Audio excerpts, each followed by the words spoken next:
Simple सी बात है कि दुश्मन जो है ना, उसकी कमज़ोरी और उसकी मजबूती दोनों चीज़ों को हमें देखना चाहिए।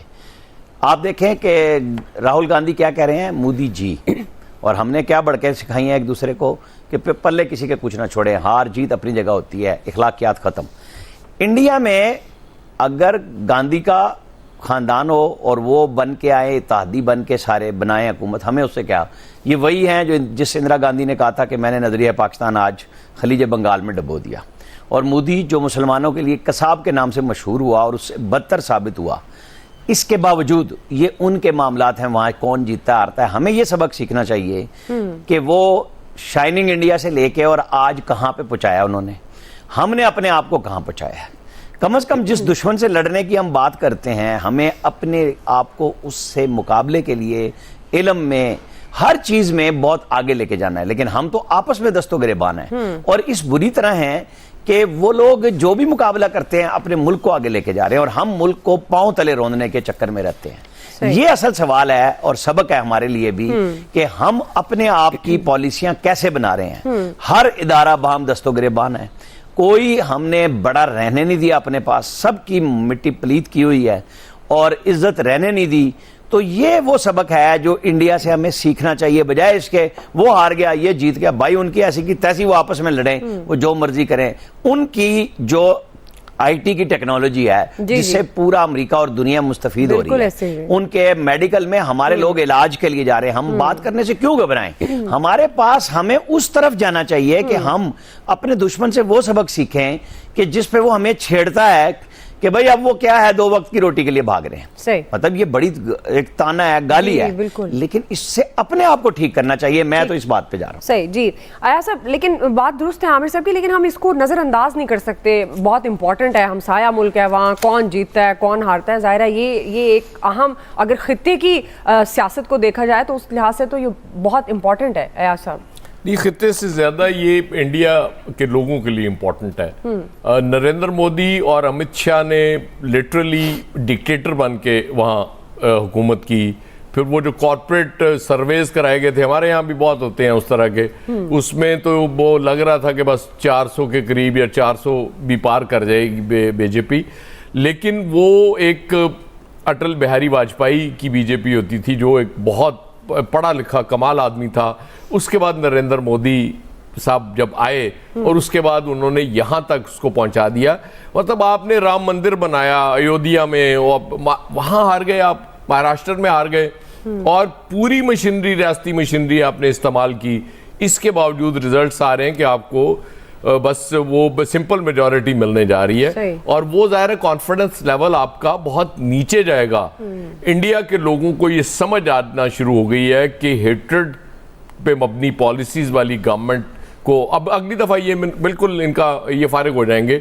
इस दफा तो गवर्नमेंट ज़ाहिर है ओपोजिशन में है, बना लेंगे, लेकिन इंडिया के लोगों को एट लास्ट समझ आ गई है कि ये डिवाइड और उसकी जो तशद्दुद की पॉलिसी है स्पेशली मुसलमानों के खिलाफ, मेरा ख्याल उसने बहुत सेटबैक दिया है इनकी पॉलिसीज की वजह से इलेक्शन में जो रिजल्ट्स आए। सही जी, फैसल साहब, असल में जो आदमी भी हर मुल्क की एक इस्टेब्लिशमेंट होती है, उसकी नौयत और हैयत मुख्तलिफ होती है। वो इस्टेब्लिशमेंट अपना इससे काम करती रहती है। हम समझते हैं कि सिर्फ पाकिस्तान में, ऐसा नहीं, दुनिया के हर मुल्क में। मोदी साहब जो हैं वो जो भारतीय इस्टेब्लिशमेंट है वो उससे भी ज़्यादा ताकतवर होने की कोशिश कर रहे थे। उनको उनके फ्रेम में जो लाने की वहाँ की इस्टेब्लिशमेंट जो उनको फ्रेम में जो है ना वो लेकर आई है। बाकी ये जो आमिर साहब ने गुफ्तगू की है ना, यकीन करें दुरुस्त गुफ्तगू है। इनको चाहिए ज़्यादातर कोशिश करें पाकिस्तान के बाहर के मामला भी गुफ्तगू किया करें। बड़ी ज़बरदस्त गुफ्तगू करते हैं, सही करते हैं। देखिए हम इस बात पे क्यों खुश हो रहे हैं कि मोदी हार गया जीत गया, हमें क्या लेना, वो हार गया जीत गया। हमारे लिए सबसे उसकी अब तरक्की की रफ्तार देखें भारत की, हमें तो उससे सबक सीखना चाहिए। वो कहाँ से कहाँ दुनिया के जितने इस वक्त बड़े इदारे हैं वहाँ उन्होंने उनका सरबरा जो है भारतीय जो है बैठ गया, तो इसका मतलब सरबरा से तनख्वाह नहीं ले रहा, वो वहाँ बिजनेस लेके आ रहा है अपने मुल्क के अंदर। उनकी जो टेक्निकल स्किल्ड है, सिर्फ IT का इशू नहीं है, उनके जितने भी टेक्निकल स्किल्ड हैं वो हमसे कई गुना आगे जा चुके हैं। दुनिया का हर बड़ा कारोबारी आदमी वो मजबूर है इंडिया में आके कारोबार करने के लिए। हमें वहाँ पे जो है भूखा नंगा कह के जो है वो पुकारा जाता है। यानी कि हमारी शनाख्त इंडिया के अंदर एक भूखे नंगे की है, ना हमारे पास इल्म बचा है, ना हमारे पास मईशत बची है, ना हमारे पास क्या बचा, क्या है हमारे पास सिवाय आंसुओं के। लेकिन वहाँ की आप तरक्की की रफ्तार देखें, इस मामले पे गौर करें। आखिर अगर यही सूरत इंडिया की तरक्की की रफ्तार रही, हम 10 साल के बाद कहाँ होंगे और 10 साल के बाद वो कहाँ होगा? वो हमारा दोस्त नहीं है, वो हमारा दुश्मन ही है। उसका अगर हमें मुकाबला करना है तो मैं सबसे पहले अपने आप को इल्मी तौर पे मुस्तहकम करना पड़ेगा। वो कोई ऐसा शोबा नहीं है जहाँ इंडिया की जो है ना दस्तरस ना हो रही हो। हमें अंदाजा ही नहीं है, हम इसी बात पे खुश होते रहते हैं वो इंतहा पसंद है, वो मजहबी है, वो गैर मजहबी है, वो जनूनी है, वो जनूनी नहीं है। उनकी शनाख्त हमारे लिए शायद मजहबी और जनूनी, दुनिया के लिए नहीं है उनकी शनाख्त मजहबी और जनूनी। दुनिया के लिए उनकी शनाख्त यह है कि वहाँ पे स्किल्ड लड़का निकल रहा है, वहाँ के जो तालीमी इदारे हैं वो दुनिया का जो बेहतरीन नसाब पढ़ा रहे हैं। हमें पता भी नहीं है कि वहाँ के इदारों में क्या पढ़ाया जा रहा है, खुदा की पनाह। और यहाँ तो हालत ये है कि वो हमारे आपका गवर्नर कोई स्किल्ड लोग पैदा करने की, तैयार करने की कोशिश कर रहा है, उसको भी तब्दील करने की बातें हो रही हैं। वो एक कहानी अलग है। बस यही हमारा खाता है। चल इलियास साहब, तो ये इशू हमारे जी जी ये इल्मी गुफ्तगू नहीं, फैसल भाई समझ आती इलियास है, इसलिए आगे चल पड़े हैं। इलियास साहब, देखिए मोदी को जो मोदी सरकार की ये 3rd टर्म होगी, जो वो आएगा उसने अपने फर्स्ट टाइम में क्या किया अपने लोगों के लिए, दूसरी टर्म ये देखना चाहिए कि उन्होंने अपने लोगों को क्या किया। वोट बैंक उसका देखें स्टेबल था, जो कि उसके बावजूद, मुखालफत के बावजूद भी वो सीटें ले रहा है। 16 जमातें एक तरफ हैं और लोकसभा में वो देखें कर रहा है। इस सूरत हाल को देखेंगे जो उसकी मकबूलियत कम हो रही है, लेकिन वो उसने अपने लिए जो काम किया, ख़ास तौर पर उसने सबसे बड़ा जो वोट बैंक वो अपना हासिल करता है।